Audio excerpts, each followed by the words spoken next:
बड'लेण्ड मुलुगसोलोंसालिया जोंनि प्रपार्टी जोंनि इउनिभार्सिटी जोंनि प्रपार्टी बर'नि थैजों सोमोन्दो गोनां बे सोलोंथाइ फसंथाना बड'लेण्ड मुलुगसोलोंसालिया सोरबा लाइस्राम लादु सिंनि बिफानि सम्पति नङा बिथांनि बे बिफानि सम्पति नङा बे इउनिभार्सिटीया जोंनि आबेग सेन्टिमेन्ट बेयाव जड़ित जानानै दङ बड'लेण्ड मुलुगसोलोंसालिनि सायाव एबसुआ रावजोंबो कम्प्रमाइज जाया लाइस्राम लादु सिंखौ होखाराब्ला बड'लेण्ड मुलुगसोलोंसालियाव फैगौ 1 आगस्तनिफ्राय थफ्ला थफ्लि लानानै स्ट्राइक खालामगोन कुनु कारनाव कम्प्रमाइज खालामनायाव गैया दिनैनि उनाव जोङो सप्ता खनसे टाइम होदों जुदि सरकारा जेबो एक्सन लायाबा 1 तारिख आगस्तनिफ्राय जोङो बेयावनो तालि तफ्ला न' खानानै जोङो इनडिफिनिट पिरियडनि थाखाय जों प्रोटेस्ट डेमनस्ट्रेशन खालामगोन बेफोर गोख्रों बाथ्राफोरखौ बुंदों मिरु एबसुनि आफादगिरि दिपेन बर'आ बिथां दिपेन बर'आ बुंदों लाइस्राम लादु सिंआ 1 मिनिट समबो बड'लेण्ड मुलुगसोलोंसालियाव थानो मोना मानोना लाइस्राम लादुआ सासे गेना खान्थिजों दुगैफबनाय क्रिमिनेल 1 मिनिट 1 सेकेन्डनि थाखायबो जाहाथे बिथाङा बेयाव जाहाथे भिसि जानानै थानो मोना चार्जआव अलरेडि एक्यूज्ड बिथाङा एरेस्टेड बिथाङा बेलाव दङ बिथाङा बेयाव थानो मोननायनि कुनु अधिकार गैया बिथाङा बड'लेण्ड मुलुगसोलोंसालियाव गोबां आयेन बेरेखा खामानि मावदों बेनि आयेन बेरेखा खामानि मावनाया दायो रोखा जाबाय बेनि हेंथायै 120B 409 420 प्रिभेन्सन अफ कारापसन 1918 नि सिङाव केस साबसिननाय जादों बेनि अनगायैबो लाइस्राम लादु सिंआ आयेन बेरेखायै फाइनान्स अफिसारखौ थिसननाय आबुं दान बान्था होनाय गुबुनखौ साख्रियाव आयेन बेरेखायै थिसनबोदों दिनै एबसुआ नैथि सानाव गोख्रों सोमावसारनानै आसाम सरकार आरो रायजो बेंगिरिखौ सांग्रांथि होनानै रोखा बुंदों दि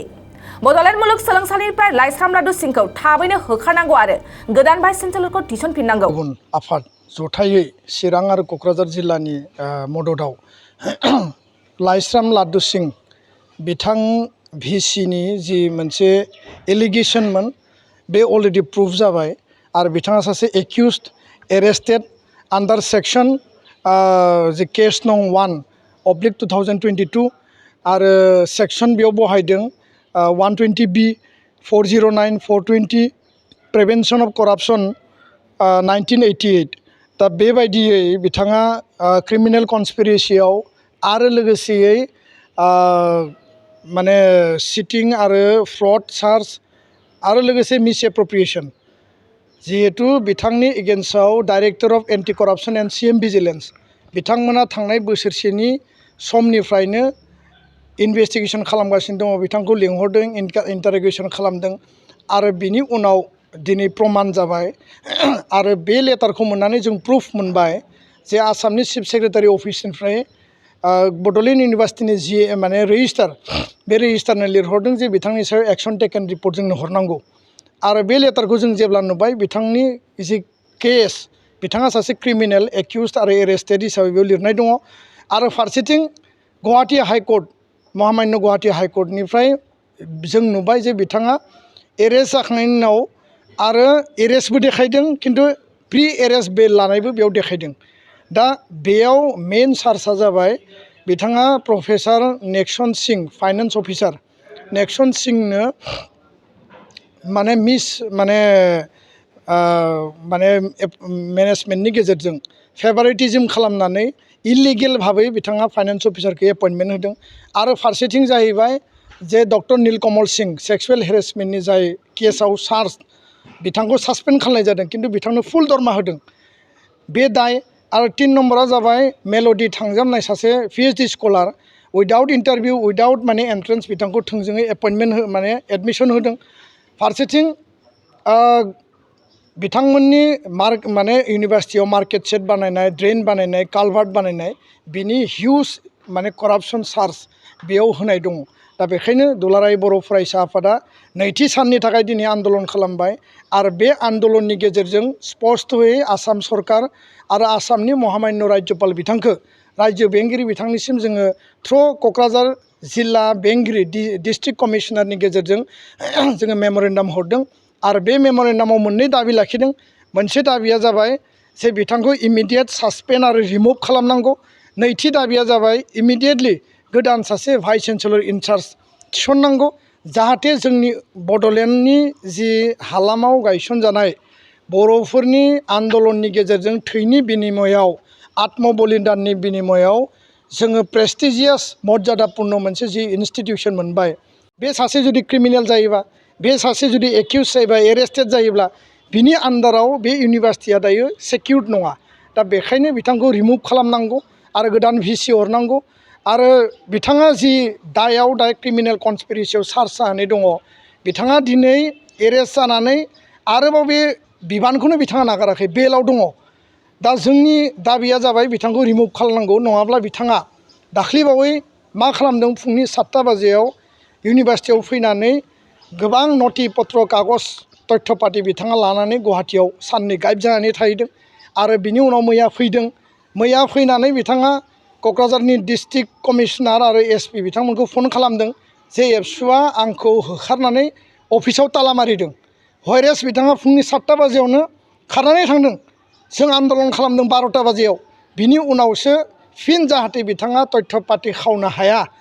मानो होनना बुङोब्ला बिथाङा दायाव चार्ज जानानै दङ आरो हाइकर्टनिफ्राय अर्डार दंखायो रावखौबो मेनेजमेन्ट खालामनाय सोरखौबा माने बिथाङा माने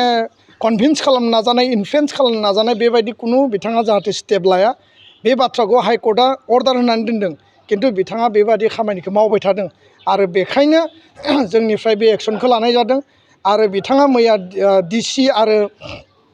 एसपिनियाव बुंदों जे आंनो प्रटेक्सन नांगौ जाय मानसिया अलरेडि आयेननि नोजोराव एक्यूज्ड दन्दनीय जायहा दायनिगिरि हिसाबै माने पानिश जाबाय बे मानसिया जुदि आयेननि प्रटेक्सनाव थायोबा बे माबायदि जालायखो बेखायनो जोङो डिसि आरो एसपिखौ दिनै खावलायदों खुनु कारनाव बे आयेननि भाबै प्रटेक्सन मोननाङा महामान्य राज्यपालखौ खावलायदों 1 मिनिट 1 सेकेन्डनि थाखायबो जाहाथे बिथाङा बेयाव जाहाथे भिसि जानानै थानो मोना आरो आसामनि गिबि मन्थ्रिखौ खावलायदों सोलोंथाइ मन्थ्रिखौ खावलायदों जे जाहाथे बिनि सायाव एक्सन लानानै गोदान जोंनो भिसि हरो बा जोंनि बिटिआरनि माने चिफ बिथांखौ जोङो खावलायदों जे बिथाङा गार्जेननि रल लानानै लकेल जिहेतु काउन्सिल सरकार दङ आरो बे हालामावनो जिहेतु इउनिभार्सिटिया दङ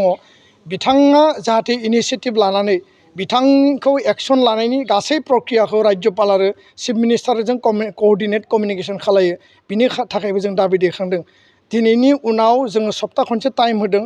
जुदि सरकारा जेबो एक्सन लायाबा 1 तारिख आगस्टनिफ्राय जोङो बेयावनो तालि तफ्ला न' खानानै जोङो इनडिफिनिट पिरियडनि थाखाय जों प्रटेस्ट डेमनस्ट्रेसन खालायगोन बे बाथ्राखौ जों स्पष्टयै बुंबाय आरो खुनु कारनाव कमप्रमाइज खालामनायाव गैया जोंनि इउनिभार्सिटि जोंनि प्रपार्टि बिथांनि बे बिफानि सम्पति नङा बे इउनिभार्सिटिया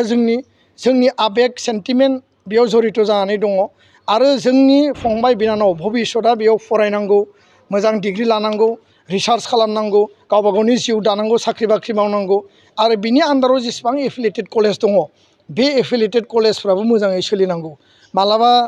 टाइम मथे एग्जाम खुंनो हाया रिजाल्ट होनो हाया मार्कशीट होनो हाया बायदिसिना थासारियाथ' दंखायोसै किन्तु दा भिसि बिथाङा कराप्टेड चार्जआव अलरेडि एक्यूज्ड बिथाङा एरेस्टेड बिथाङा बेलाव दङ बिथाङा बेयाव थानो मोननायनि कुनु अधिकार गैया जोंनि बाथ्राया बे स्पष्ट जागोन पायनिर एकाडेमि बर्मायाव एचएस फार्स्ट इयारनि मुं थिसननाया सोलिगासिनो दं पायनिर एकाडेमि बर्मायाव एचएस फार्स्ट इयारनि साइन्स आरो आर्ट्स मोन्नैबो आयदानि मुं थिसननाया सोलिगासिनो दं गुनगोनां सोलोंथाइखौ लानो थाखाय पायनिर एकाडेमि बर्मायाव एचएस फार्स्ट इयाराव मुं थिसननो गोसो गुदुं जानाय फरायसाफोरा साइन्स आरो आर्ट्स मोन्नै आयदानि गेजेराव सायख'नानै मुं थिसनफैनो हासिगोन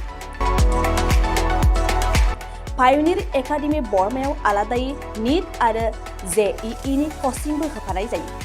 पायनिर एकाडेमि बर्मायाव थानानै फरायनो हानाय राहानि थाखाय हौवासा आरो हिन्जावसानि हस्टेलनि खाबुबो दं बेनिखायनो गोसो गुदुं फरायसा आरो बिगोमा नोंथांमोनहा 9707537065 8638054125 6000410073